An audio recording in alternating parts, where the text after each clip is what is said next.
Hey guys, KEnODvT here, and this is another replay detailing the new air strat I've been using on ladder recently, and it's good.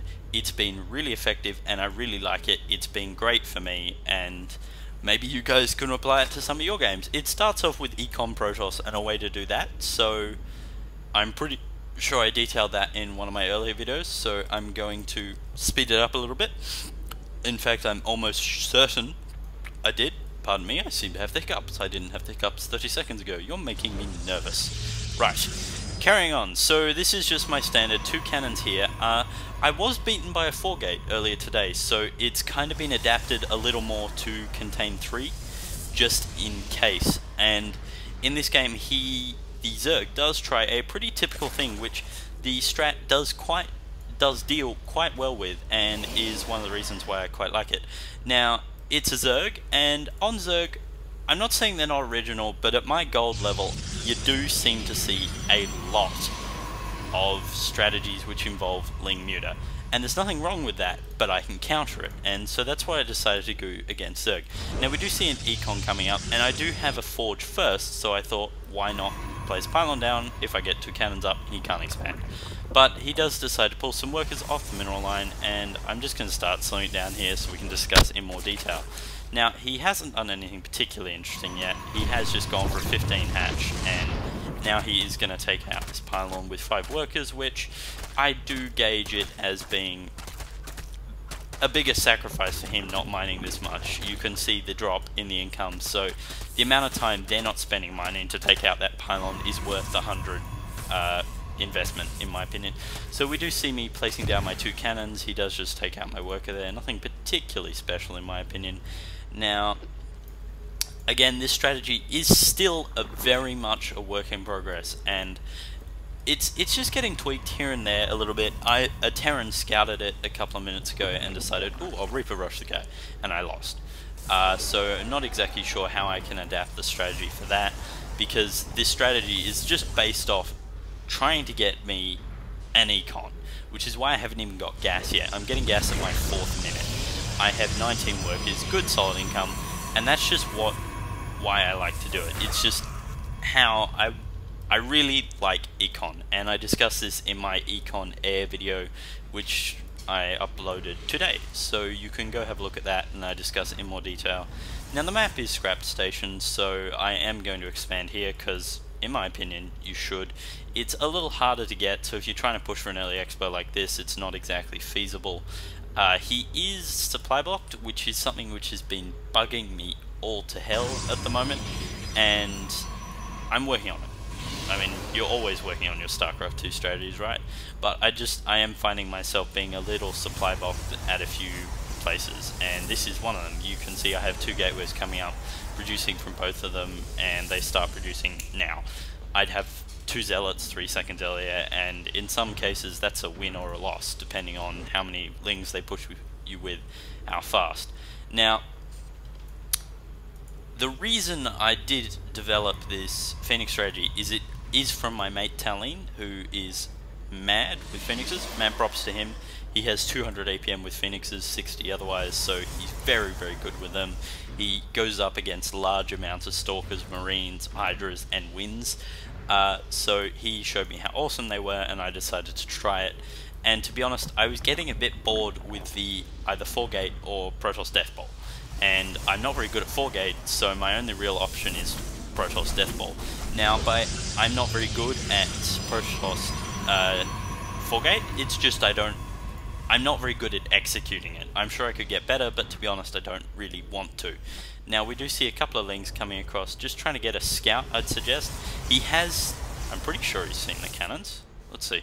Yeah, he does know the cannons do exist, so he has to push in with a fair amount of lings to try and get past. He does get 1 into my base, and it does get a reasonable amount of scouting information. I mean, he doesn't get all that much. He doesn't see my 4 zealots, which would explain his slight puzzlement. I do have a little money saved up, but that's because I'm about to expand in about 30 seconds. This circling doesn't really do much. My 2 stalkers do clone my stalker, and Sentry does go clean it up. Now, this is a very nice choke on this map, which you can hold with one sentry quite easily, which is one of the reasons why I win this game, because he pushes me with mass sling in a minute or two, and this just proves how awesome cannons plus zealots are. I mean, zealots tear lings up normally with +1 weapons, which I am getting. That's the other part of this strategy. I figure if you're pushing a forge to get 2 cannons at your front to get the defender's advantage so you can't die early on so you can play Econ, get early weapons. I mean, it's just so amazing, and it's saved my ass countless times. So we do see me putting down my Stargate now. Haven't done anything particularly interesting with it. Now, you could say I got lucky in that I'm versing a Zerg opponent who's going into mutas. Or you could say I'm predicting what 99% of Zerg do. They go into mutas at some point. Now, on ladder, I assume things. I mean, everyone does. When I see Zerg, I assume lings and mutas. When I see Protoss, I assume that I'm going to be seeing a large amount of Protoss, that I'm going to see 4-gate 95% of the time. When I see Terran, I think, oh my god, Siege Tanks, Marine, Marauder Ball, how do I deal with that? And this is where this strategy comes from, because with this strategy, I find I can beat most of those strategies very easily. Protoss Death Ball, done. Protoss 4-gate, done. Terran Mech, still haven't quite figured out, but I think I can do it. Now, another reason why I do manage to hold off this push is I was watching my mini-map a lot, which is what Day 9 has been telling me to do. And if we go to my perspective, when the push actually starts coming in, I'm not even looking in this area. I believe I'm looking down at my expansion. Hold on, we'll see in a minute or two when it happens. This is my perspective, so you will be able to see where I'm looking down here, and I'm looking on my mini-map, able to get that force field down. It's not a perfect force field, it was kind of rushed, but between the force field, the zealots, the stalkers, the cannons, I'm able to deal a massive amount of damage to these lings. So we're just going to go back to the everyone perspective. So now we see him pumping the mutas. The other reason why I think Phoniexes are kind of awesome versus Zerg is you have floating overlords. Kill them. You supply cap your opponent. I think these 2 Phoniexes take out the queen plus like 4 or 5 overlords. Now my 6 hotkey is queued here, so everything I'm building, and I do keep it building fairly continuously, is going to these 2 Phoniexes. Now I do have to pick up this queen a couple of times because there's only 2 of them, but it still works, and I kill him, and that's a little bit of a pesky annoyance. We do see my 3rd Phoenix coming along, and I am searching for this Overlord stash, which is over here, because 95% of people do keep all of their supply buildings in one place, which is why a well-placed drop, and they're just bone. So we do see a muta or 2 come out, but mutas versus Phonexes doesn't really go that well. We can see me tearing them up right here, and I am able to get quite a lot of free hits on the Overlord, because his only anti-air is a Queen, plus a couple of overlords. So we do see me tearing them up right here. These overlords are all getting fairly low. I haven't actually killed one yet. There goes one. He's not yet supply capped, but he's pretty close. I am turning back around, seeing what I can do. Not exactly sure why he heads over here, but that's what he does. Constant stream of Phonexes coming over. There's currently 5 of them. He isn't supply capped because he's building lots of overlords, but it is an inconvenience that he's having to continuously build overlords. So, in my opinion, win. Now, we do see him trying to chase me down with 6 mutas, but 6 mutas versus 5 Phonexes, I'm pretty sure we all know who's going to win. Now, my thoughts are, ooh, he has Zealots, and, sorry, I have Zealots, he has Void Rays. Oh my god, I'm naming Protoss units for a Zerg. He has Lynx, and he has mutas. If I get Zealots and Phonexes, I win. And the Stalkers give me that tiny little bit of advantage versus the air that I kind of need. So in this fight, I actually have an interesting novel concept, is I pick up my units. I start losing Stalkers on a fairly large level to these Lings, so I decide why not pick them up. Then let my Zealots go to the front, drop them back down, and they're behind cover. So I did it. I thought that was a rather fun and novel idea. Now they are all in one hotkey group, although my Phonexes are on hotkey to number 2 for reference. So we do see quite a large amount of mutas and lings. Not quite as many lings as I feared. The Guardian Shield does seem to do quite a lot of the useless damage go down the toilet.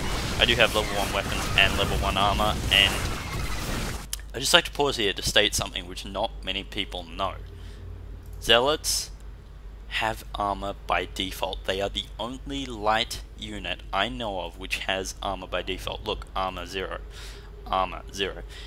And it's one of the reasons why they kick ass versus lings, because by default they're being dealt 4 damage. With 1 armor they're being dealt 3 damage, 2 armor, 3 damage. Like, it just goes down fast. Like, 4 damage per hit is zip, especially considering when you have 150 hit points. Now, we do see these mutas are pretty much getting cleaned up by my Phoniexes plus Stalkers, and that's how it should be. So here comes a bit where I decide to pick up my 2 Stalkers because they're just dying, so there it goes. And plus 1 weapon Zealots are just able to tear lings to pieces, so this is getting close-ish to the point where it's GG. Another thing I've been working on lately is trying to keep my minerals down, which, as you can see, I'm kind of failing at because I haven't warped my other 2 gateways into warp gates. This is a mistake. I'm not perfect. I'm a gold player. Shoot me. I'm trying to get better, working on it. But this is one of the problems with this strategy, is I do find you are left with a lot of spare minerals, which is one of the reasons why the cannoning is such a good idea, because you can cannon, and you can cannon around expansions. I mean, I can just place 6 cannons here and not have to worry about the dip in income. And for a pro, sure, that's not great. For a gold player, that's amazing. I can take an expansion for a cost of 1,000 minerals.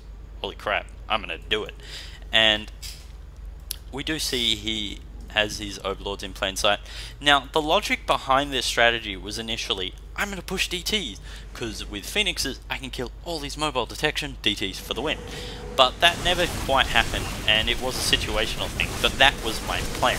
Phoniexes and DTs, just see what I can do with it. But I didn't end up doing that. I would like to try it one time because it will be quite interesting.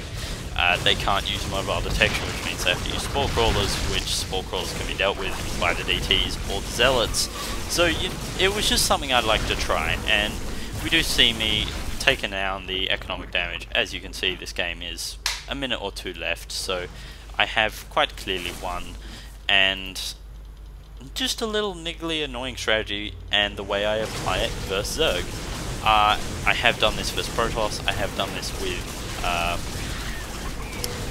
Protoss Deathball and Protoss Air, but this is just another way I applied Econ Protoss to Air to try and win, and I won. So maybe you guys can try this strategy, maybe you can try something of your own, but 2 cannons at the front won me the game. This is KEnODvT, signing off. No wait, summary! Summary of this game. Sorry about that, I forgot my own head. Okay, player profile. So that game was good. I mean, we both kind of matched each other economy-wise, which is one of the things I do see a lot now. Well, that's what I do now, is anytime I see someone expand, I go, ooh, right, that gives me an opportunity to expand and jump on it. So that's what I do. Now, I'm looking for match history. Where the hell's that? Match history. Loading. As you can see, it is mostly green.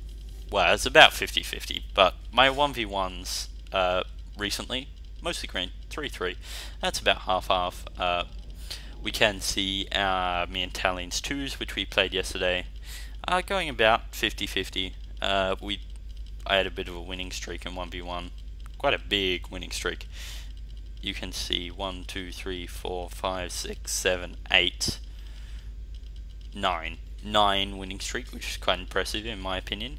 And down we go, you can see a bit of a losing streak, but it happens, you know, you wax and wane, you get better, you get worse. Now, that was Delta Quadrant, I believe. Let's have a look.